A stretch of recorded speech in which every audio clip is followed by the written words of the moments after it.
잠언 20장의 내용은 다윗의 아들인 솔로몬 왕이 쓴 글로 우리는 알고 있습니다. 2절에 보면 왕의 진노는 사자의 부르짖음 같으니 하는 말씀을 보면 왕이 쓴 것이 확실하고, 또 8절에서도 심판 자리에 앉은 왕은 이란 말씀이 나오는데 역시 이것은 왕이 쓴 것이라는 증거로 볼 수 있습니다. 솔로몬 왕은 이 성경을 기록하면서 많은 사람이 왕 앞에서 인자함을 자랑하는 그런 것을 많이 느끼고 있습니다. 여기에서 말하는 인자함이라고 하는 것은 사람이 친절하고 또 자비하고 관용을 베풀고 이런 것을 가리키는데, 한편으로는 자기 자신이 충성되다 이런 것도 포함되어 있는 이런 말이라고 볼 수가 있습니다. 솔로몬 왕이 나라를 다스릴 때 많은 사람들이 솔로몬 왕 앞에 와서 내가 이렇게 사람들을 친절하게 대했습니다. 내가 이렇게 자비롭습니다. 내가 정치를 잘합니다. 저에게 맡겨주신 일을 제가 잘 했습니다. 여러 가지 일들 힘들고 어렵지만 제가 다 잘 감당했습니다. 이렇게 솔로몬 왕에게 자랑도 하고 또 보고도 하고, 또 그 이야기를 듣고 솔로몬 왕이 칭찬을 하면 아주 기뻐하고, 그러한 모습을 우리는 여기를 통해서 알 수가 있는 것이죠. 솔로몬이 왕을 하고 있을 때 그 나라에는 왕한테 보고할 일이 많이 있죠. 예를 들어서 여러 행정적인 일도 많이 있지만, 또 왕궁을 잘 살핀 사람은 또 왕에게 얘기하겠죠. 왕이요, 저에게 왕궁을 잘 관리하라고 하셨는데 제가 잘 관리를 했습니다. 아주 고장난 것도 없고 좀 이렇게 망가진 것도 제가 아주 빨리빨리 다 이렇게 고치고 이렇게 했습니다. 이렇게 보고도 하고 자랑도 했을 것으로 생각합니다. 아닌 게 아니라 우리가 이렇게 생활을 해나갈 때 그것이 가정이든 교회든 직장이든 망가진 것은 빨리빨리 고치는 게 좋죠. 시간을 자꾸 끌면 그 망가진 것이 더 커질 수 있고 많은 사람에게 불편을 줄 수가 있어요. 그래서 이렇게 맡겨진 일을 잘하는 것은 아주 자랑할 만한 것이고, 또 당연히 칭찬을 들을 만한 일이라고 생각합니다. 사실 사람은 누구나가 자기는 그렇게 못해요. 자기는 어떤 일이 있을 때 그것을 정말 즉시로 이렇게 하는 것 잘 못합니다. 저도 잘 못해요. 그런데 자기는 잘 못해도 다른 사람들은 어떤 명령을 하거나 어떤 문제가 발생했을 때 속히 하기를 다 누구든지 원합니다. 여러분 그렇지 않습니까? 저는 못하지만 그런 마음이 다 있어요. 그래서 일 처리가 제대로 안 되면 어떤 때는 오해를 하고, 또 심하면 분노할 수도 있고 그런 것이죠. 솔로몬 왕에게 이렇게 보고를 하면서 제가 이렇게 왕궁을 잘 이렇게 관리를 했습니다. 쥐구멍 하나도 없습니다. 이렇게 보고를 한다고 하면 왕이 얼마나 마음의 기쁨이 있겠습니까? 예루살렘 도성을 지키는 사람들도 있고, 또 성전 관리를 하는 사람들도 다 있습니다. 세금을 걷어들이는 일을 또 하는 사람도 자기 일을 잘 감당해야 되겠죠. 솔로몬 왕 때에는 세금을 많이 걷었습니다. 세금을 많이 걷는다고 하는 것은 세금을 거두어들이는 사람이 많다는 말이요, 잘못하다가는 백성들에게 오해를 살 수도 있는 일들이 많이 있죠. 원망을 살 수도 있어요. 그런데 그러한 일들을 오해 없이 문제 없이 잘 한다고 하는 것은 아주 칭찬을 들을 만한 그러한 일이죠. 왕이요, 제가 이렇게 세금을 이만큼 금년에 거둬들였습니다. 누구는 나를 세금을 내라고 그러니까 아주 싫어하고, 누구는 도망을 가는데 내가 이렇게 도망간 사람도 추적을 해가지고 그 재산을 내가 다 뺏어왔습니다. 왕이요, 저 잘했지요. 솔로몬 왕이 잘했다고. 그리고 이스라엘 나라 역사상 가장 공사가 많았던 것이 솔로몬 왕 때였습니다. 가장 일이 많았죠. 공사가 많았어요. 세금을 거두어서 일도 했지만 실상은 빚이 많았습니다. 빚을 많이 져가지고 공사를 했어요. 그러니까 빚도 많이 져야죠. 이게 빚을 얻어오는 것도 굉장히 어렵습니다. 여러분 빚을 얻어봤습니까? 그 빚 잘 주던가요? 빚 잘 안 줘요. 빚 얻어오는 게 쉬운 게 아니에요. 솔로몬 왕 때 상당히 많은 빚을 졌습니다. 그리고 공사가 여기저기에서 많이 벌어졌어요. 그러면 그것을 감당하는 사람들이 또 얼마나 많이 있었겠습니까? 그러니까 솔로몬에게 보고할 내용도 많고 어떤 경우는 정말 중요하고 심각한 그러한 보고도 많이 있었을 것으로 생각해요. 그런데 그러한 보고를 하면서 어떤 관리들은 이만큼 해놓고 왕이요, 제가 이만큼 했습니다. 이렇게 보고를 하기도 하고, 또 어떤 사람은 자기가 이 일을 할 때 여러 가지 문제도 발생하고 또 일을 잘 처리하지 못했는데 잘 처리 못한 것은 다 자기 스스로 눈 감아주고 잘한 것만, 좋은 것만 왕한테 보고하면서 왕이요, 제가 이렇게 잘했습니다. 저 잘했죠? 저 칭찬해 주십시오. 이렇게 이야기한 경우가 오늘 본문을 통해서 보니까 많이 있었을 것으로 생각을 합니다. 사실 이러한 사람들은 역사적으로 많이 있죠. 자기가 잘못한 것은 감추고 자기가 잘한 것만 부각을 시키고 사람들 앞에 나팔을 부는 이러한 경우가 사실 역사적으로 많이 있습니다. 어느 나라는 안 그러겠습니까? 예수님 당시에 바리새인들의 특징이 무엇입니까? 주님께서 그들을 책망한 것은 너희들이 요만한 거 하나 해놨으면 그거 가지고 너희들이 나팔을 불었다, 이렇게 주님의 책망을 하셨어요. 자기가 잘못한 것은 다 감추고 요만큼 해놓은 거 있으면 나팔을 불어가지고 내가 이렇게 잘했다, 이렇게 이야기를 했다고 주님께서 바리새인들을 책망을 하신 것이죠. 그래서 오늘 본문에서는 인자함이란 이런 말씀이 나오는데, 이 인자함이라고 하는 말이 오늘은 조금 퇴색이 됐다고 볼 수가 있죠.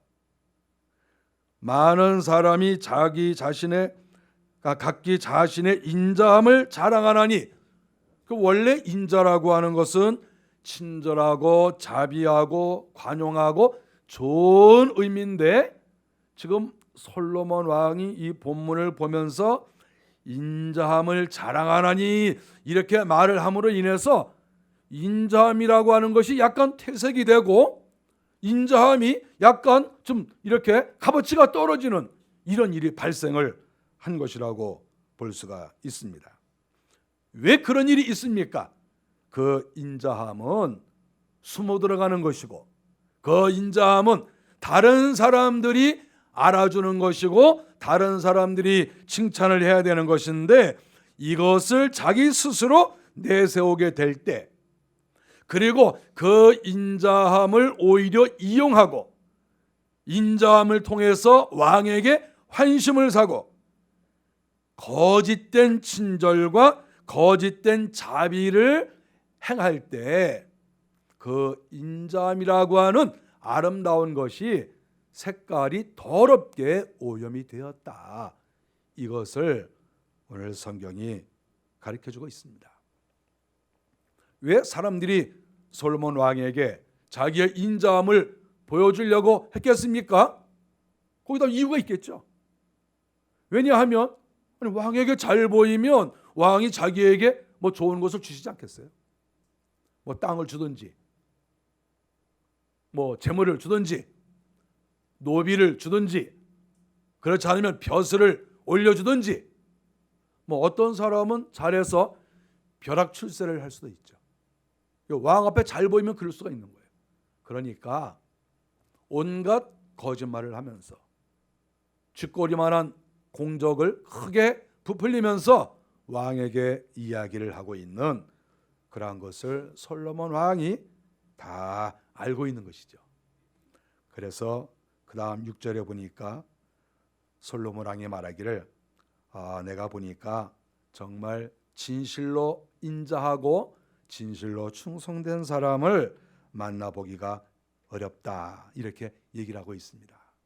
그러니까 진실로 백성을 사랑하고 진심으로 자기에게 명령을 내린 사람의 말에 순종하면서 인자와 자비와 충성을 한 사람은 뭐 조금 있기는 있지만, 그리고 약간씩은 뭐 하기는 하지만, 그러나 정말 왕이 칭찬할 정도로 충성된 사람은 만나보기가 어렵다. 이렇게 솔로몬 왕이 직접 이렇게 말씀을 했다고 하는 것입니다. 사람의 말을 들을 때, 보고를 들을 때 마음이 감동이 안 되는 것이죠. 우리 사람이 진심으로 말하면 서로 감동이 돼요. 자기가 잘못을 했더라도 진심으로 제가 이거 잘못을 했습니다, 제가 이것이 좀 문제입니다, 그리고 진심으로 말을 하면 상대도 감동이 돼요. 그리고 그 잘못을 잘못으로 생각하지 않을 수 있어요. 내가 좀 부족했습니다 이렇게 말을 하면, 진심으로 말하면 그거 다 이해합니다. 우리 사람은 누구나가 다 허물과 실수가 있고 자기 자신도 다 허물이 있기 때문에 상대가 진심으로 말하면 감동이 안 되는 경우는 거의 없어요. 다 감동이 되고 인정이 된다고 저는 생각해요. 그래서 진심이 굉장히 중요합니다. 저도 뭐 인생을 살면서 어느 때에는 감추고 싶은 일도 있고 어느 때는 진심으로 말한 적도 많이 있습니다. 제가 정말 여러 중대한 일이 있을 때 제가 진심으로 말한 적들이 여러 번 있습니다. 뭐 감춘 적도 있지만, 진심으로 말할 때 제가 작정을 하고 각오를 하고 내가 이번에는 좀 진심으로 말을 해야 되겠다 생각을 하고 제가 말할 때가 있었습니다. 제가 진심으로 제가 이렇게 부족합니다, 허물이 많습니다, 제가 이렇게 문제를 일으켰습니다, 그리고 이렇게 진심으로 얘기를 했는데 상대가 말이죠, 아주 안색이 변하지 않고 아주 기뻐하면서 그것을 잘 이렇게 받아들이고 또 저를 아주 감싸고, 그런 경우를 저는 많이 체험을 했습니다. 그래서 제가 인생을 살면서 항상 깨닫는 것이 뭐냐 하면 진심은 통한다. 우리가 하나님 앞에서도 마찬가지고 이 세상살이에도 마찬가지고 정말 어떤 것은 숨길 수밖에 없지만, 그러나 가능하면 우리는 자기의 진심을 사람 앞에 토설하고, 물론 사람에게 우리가 다 말하지 못할 것은 있어요. 그러나 하나님께는 우리가 못할 말이 뭐가 있습니까? 하나님께는 우리의 되어지는 모든 일들을 다 말씀을 드리고, 하나님 제가 이렇게 못났습니다, 제가 이렇게 허물이 많습니다, 또는 하나님 제가 요것은 잘했는데 이런 부분은 제가 또 부족한 것이 있습니다, 하나님 용서해 주세요, 이렇게 말한다고 하면 하나님이시나 또 이 세상의 어느 누구도 그것을 책망할 자가 없다 하는 것을 알 수가 있습니다. 충성된 자를 만나보고 진실로 인자한 사람을 본다고 하는 것은 정말 기쁜 것이라고 생각합니다. 우리가 사람이 살면서 기쁜 일이 많이 있습니다. 여러 가지로 기쁜 일이 있죠. 그런데 정말 기쁜 일은 좋은 사람을 만났을 때 기쁩니다. 정말 마음에 기쁨이 있어요.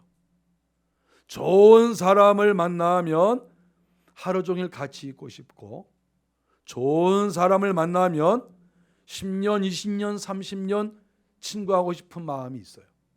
그리고 이상하게 친구가 됩니다. 좋은 사람은 오래 갈 수 있죠. 우리가 인생을 살다 보면 썩 마음에 내키지 않는 사람이 있어요. 서로 마찬가지죠. 누구나가 다 그러지 않겠어요? 내가 다른 사람이 마음에 내키지 않으면 다른 사람도 나에 대해서 마음이 내키지 않을 수도 있어요. 우리는 그것을 각오해야 돼요. 나만 결정하는 게 아니에요. 다른 사람도 나에 대해서 결정할 수 있어요. 저는 그것을 각오합니다. 저를 좋아하는 사람만 있겠습니까? 저를 싫어하는 사람도 많이 있겠죠. 우리가 그것을 다 생각하고 감안을 하고 있는데, 그런데 어쨌든 자기 중심으로 생각을 했을 때 정말 자기의 마음에 드는 사람, 오래 사귀고 싶어요.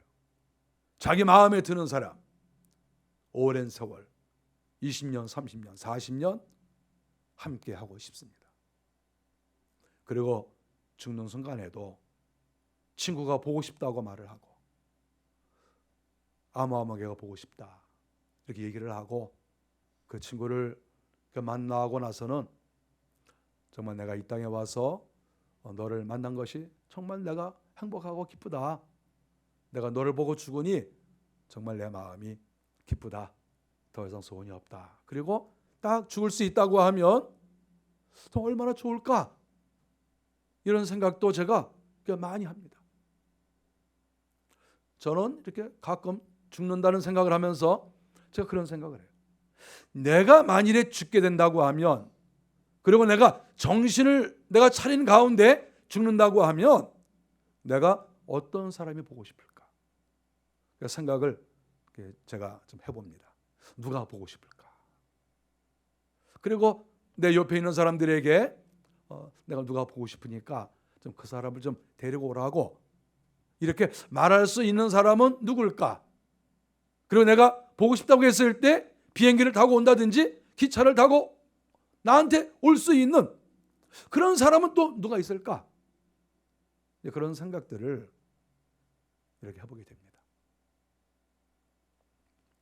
몇 년 전에 어떤 연세가 많으신 목사님께서 세상을 떠나시면서 한양원 목사가 보고 싶다 이렇게 말씀을 하시고 세상을 떠나셨다고 그래요. 근데 연락이 잘 되질 않아서 제가 그분을 만나 뵙지는 못하고 장례가 다 끝난 다음에 전해 들었어요. 저는 그 이야기를 들었을 때 한편으로는 감사하고 한편으로는 부끄럽기도 하고 여러 생각이 있었습니다. 그분께서 저를 보고 싶다고 했는데 과연 내가 그분을 그만큼 존경을 했나? 그리고 그분이 생각하는 저가 과연 진짠가? 그분이 저의 좋은 점만 보고 저를 좋아하신 것은 아닌가? 나에게 못된 것과 부족한 것이 많이 있는데 이런 것은 생각지 아니하시고 그렇게 보고 싶다고 하신 것은 아닌가? 여러 생각을 해보게 됐습니다. 솔로몬이 얼마나 많은 사람을 만나봤겠습니까? 오랫동안 나라를 다스리고 수많은 사람을 만났는데 그가 말하는 것이 내가 많은 사람을 만나봤는데 진정으로 인자하고 진정으로 충성된 사람이 많지 않더라. 이렇게 말을 한 것을 우리가 기억을 하면서 과연 나는 어떤 존재인가? 과연 하나님 앞에 나는 어떤 존재로 지금 살아가고 있는가? 우리의 부모는 나를 어떻게 보고 있는가? 과연 나를 어떻게 생각하고 있는가? 우리 교회 목사님은 나를 어떻게 생각하고 있는가? 나와 가까이 지내는 나의 친구들, 나의 동역자들, 나와 가까이 지내는 사람들을, 그 사람들은 나를 과연 인자한 사람으로 충성된 사람으로 여기고 있는가? 그렇지 아니하면 불충성하고 게으르고 나태하고 조그만 잘한 것이 있으면 그것을 자랑을 하고 혹시 그런 사람으로 나를 생각하고 있는 것은 아닌가? 이런 생각을 우리는 이 말씀을 통해서 할 수밖에 없고 우리는 하나님과 사람 앞에서 냉정하게 판단을 받아야 된다고 저는 생각합니다. 사람이 자기 자신을 잘 모르면 허황되기도 하고 오버할 수 있죠. 자기를 좋아하는 사람들이 별로 없는데 자기가 굉장히 인기가 있는 사람으로 생각할 수도 있고 자기가 해놓은 것이 별로 없는데 굉장한 것을 스스로 해놓은 것이 있다고 우리가 착각할 수도 있어요. 그것이 우리 인생이에요. 지금 솔로몬이 많은 사람들이 자기한테 가까이 오지만 인자한 사람 별로 없다. 하나님 앞에 자기에게 나라에 충성한 사람 얼마 없다. 이렇게 말을 했는데 그것은 이 세상에서도 그렇게 말할 것이고 우리 하나님 앞에서도 우리는 그러한 말을 들을 수도 있다. 그것을 우리는 생각해야 됩니다. 7절에 보니까 온전히 행하는 자가 의인이다. 이렇게 말씀을 했습니다. 의인이라고 하는 것은 잘못이 하나도 없고 완벽한 행동을 한 사람을 의인이라고 말하는 것이 아니고 온전한 사람이라는 것은 불의를 거절하는 사람이라고 말할 수 있습니다. 잘못된 것을 거절하고 이것은 아닙니다. 만일에 자기가 불의한 것을 몰라볼 수도 있죠. 그러나 정말 자기가 지적으로, 영적으로, 감정적으로 깨달았을 때 이것은 불의다. 만일 이렇게 생각하면 그것을 과감하게 거절할 줄 아는 그러한 사람이 의인이다. 이렇게 말할 수 있습니다. 또 하나는 정직하게 살아가는 사람이 의인이라고 말할 수 있습니다. 정직하게 살아가는 사람. 하나님과 사람 앞에서 또 자기 양심에 의해서 정직하게 살려고 애를 쓰는 사람. 이런 사람이 의인이라고 볼 수가 있습니다. 이러한 의인은 사람들의 일시적인 칭찬을 좋아하지 않습니다. 왜냐하면 하나님께서 자기를 칭찬하는 것이 더 귀하니까. 자기 양심의 칭찬을 들어야 되니까. 하나님이 칭찬하시고 자기 양심에서 칭찬할 때 사실 그것이 값어치가 있는 것이거든요. 사람들이 알아주고 사람들이 칭찬을 해도 하나님이 칭찬하지 않으시고 내 마음에서 칭찬하지 않으면 그것은 칭찬이 될 수 없습니다. 그것은 내 영혼과 내 마음의 양식이 될 수가 없어요. 그래서 진정한 그러한 온전한 사람, 그런 사람은 불의를 싫어하고 정직을 추구하는 사람, 이런 사람이 하나님 앞에 의인이라고 말할 수 있습니다. 우리가 의롭게 살아야 되는 이유를 성경에서 가르쳐 줍니다. 7절에 보니까 온전히 행하면 후손이 복을 받는다 이렇게 말을 했습니다. 사람이 후손이 복을 받을 때 이게 진짜 기쁜 거거든요. 왕 앞에 가서 권세자 앞에 칭찬을 듣는 거 그거 물론 귀해요. 사람들이 우리를 알아주는 거 그거 물론 귀해요. 그거 당연히 귀하죠. 그런데 성경에서 말하는 것이 무엇입니까? 온전히 행할 때 후손이 복을 받는다. 이것은 진정한 기쁨이 무엇인 줄 아느냐? 그것은 후손이 복을 받을 때 그때 진정한 기쁨이 인간에게 있는 것이다. 이것을 여기서 가르쳐주고 있습니다. 사람들은 후손에 대해서 생각을 많이 하지만 어떻게 보면 자기중심적 생활을 할 수가 있죠. 일단 내가 출세하고 일단 내가 칭찬을 듣고 일단 내가 이 땅에서 편하고 이 땅에서 내가 부자가 되고 이것이 우리 사람들이 너나 나나 할 것 없이 추구하는 그런 내용이라고 생각할 수 있습니다. 자기가 좋으면 되는 거예요. 자기가 좋으면. 그래서 항상 어떤 것을 결정하든지 자기중심적으로 결정하는 사람들이 많아요. 부모의 마음이 어떠하든지 또 다른 성도들의 마음이 어떠하든지 동력자의 마음이 어떠하든지 하나님의 뜻이 어떠하든지 나 좋은 대로 이렇게 결정하는 경우가 많습니다. 세상이 다 그래요. 과거에도 그렇고 현재도 그렇습니다. 다 자기중심적이고 자기를 위해서 살아가요.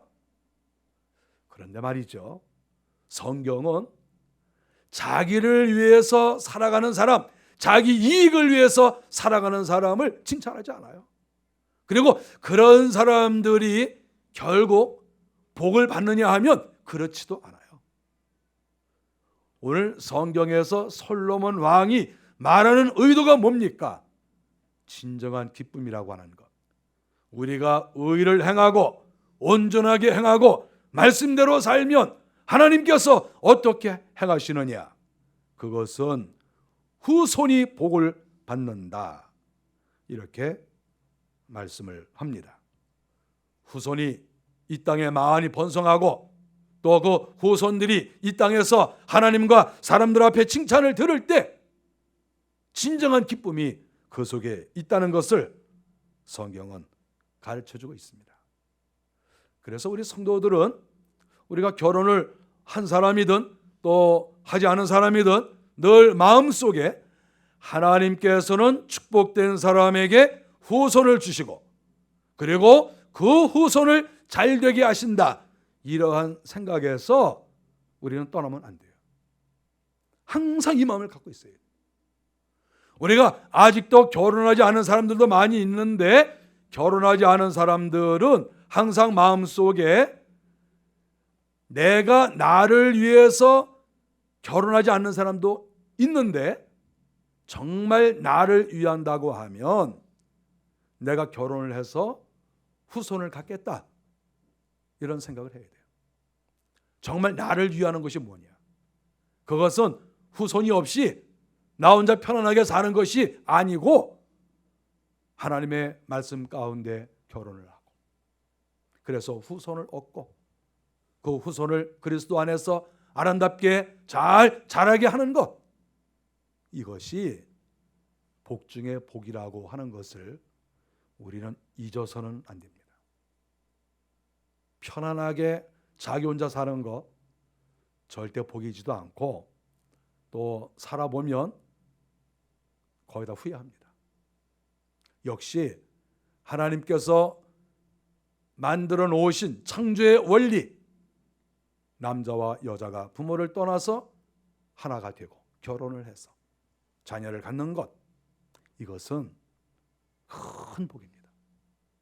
그리고 더 큰 복은 그 자녀들이 믿음 가운데 잘 살아서 하나님께 영광을 올려드리고 그 자녀들이 이 땅에서 사람들에게 진정한 칭찬을 듣는 그러한 후손으로 우리가 만들어 갈 때 하나님도 기뻐하시고 세상도 기쁘고 자기 자신도 기쁘고, 이것이 하나님께서 이 세상을 창조하신 원리라고 하는 것을 우리는 기억해야 됩니다.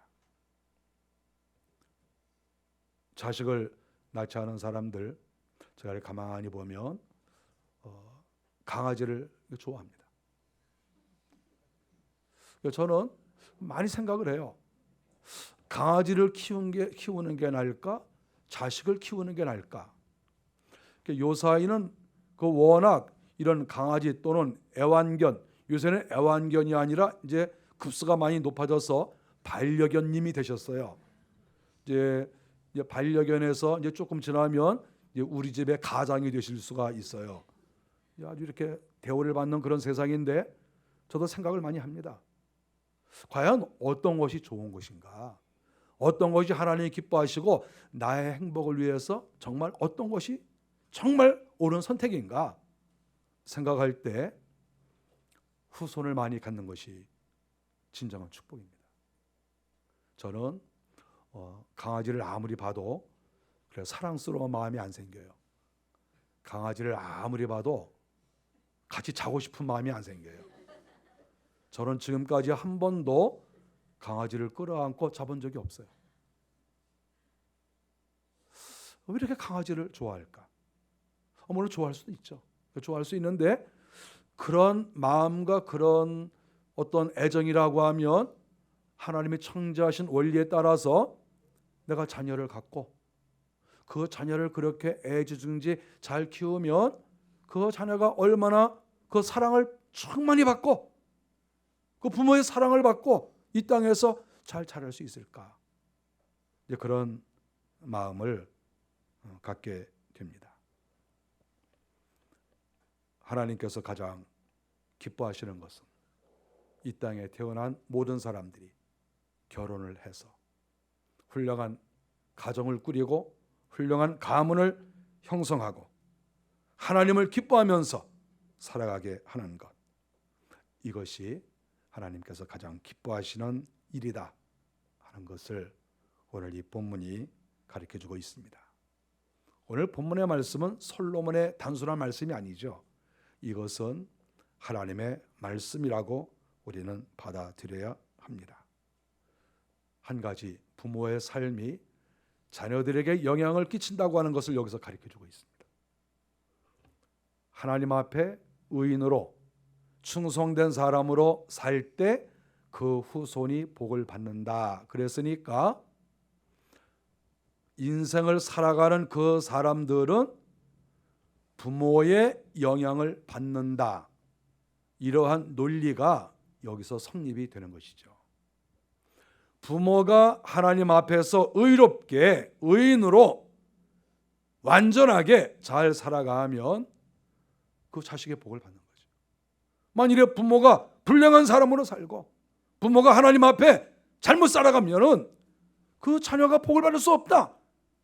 이것이 오늘 본문의 또 내용입니다. 우리가 잘못 생각하면 잘하면 자기 탓이고 잘못하면 조상 탓이다, 그렇게 얘기를 하는데 그 반은 맞는 얘기예요. 그러니까 잘못하면 조상 탓이다 하는 얘기가 꼭 잘못된 말은 아니죠. 이 성경 논리에 의하면 부모가 잘못하면 그 자녀에게 문제가 생겨요. 그러니까 조상 탓을 할 수 있어요. 성경이 그렇게 써 있으니까.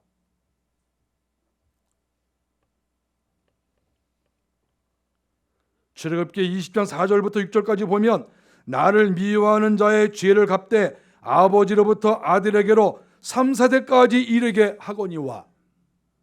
하나님께서는 나를 미워하는 자의 죄를 갚는데 3, 4대까지 이르게 한다. 하나님을 미워하고 하나님하고 사이가 나쁘면 3, 4대까지 문제가 발생할 수 있다는 것이죠. 시편 14편 20절에 보니까 네가 네 땅을 망하게 하였고 내 백성을 죽였으므로 그들과 함께 안장되지 못하나니 악을 행하는 자들의 후손은 영원히 이름이 불려지지 아니하리로다. 악을 행하는 자의 후손은 영원히 이름이 불려지지 아니한다. 이사야 14장 20절 말씀. 악을 행하면 하나님께서 후손을 끊어버리시겠다, 이렇게 말씀을 하시는 거예요. 선을 행하면 하나님께서 그 후손에게 복을 주겠다, 하나님이 이렇게 말씀을 하셨습니다. 금년 한 해를 우리가 살아갑니다. 저는 우리 성도들이 사람 앞에도 물론 칭찬을 듣지만 사람을 의식하지 말고 날마다 하나님을 바라보고 우리가 의롭게 살았으면 좋겠어요. 하나님을 바라보고 충성하고 우리 주님 앞에 충성할 때 하나님께서 나와 내 후손에게 복을 내려주신다라는 하나님의 말씀을 붙잡고 충성을 했으면 좋겠어요. 그래서 사람이 우리에게 기쁨을 주지 않을지라도, 사람이 우리에게 박수갈채를 보내지 않는다 할지라도 하나님이 나를 인정해 주시고 하나님이 나를 축복해 주셔서 나와 내 후손들이 이 땅에서 이름이 불려지며 자손이 번성하며 잘 되는 것을 볼 수 있는 그러한 성도들이 되기를 정말 제가 마음속에 간절히 소원합니다. 저와 여러분들이 꼭 복을 받으시고 후손이 3대, 4대, 5대 내려갈수록 계속해서 큰 복을 받는 은혜가 있기를 간절히 바랍니다. 기도하겠습니다.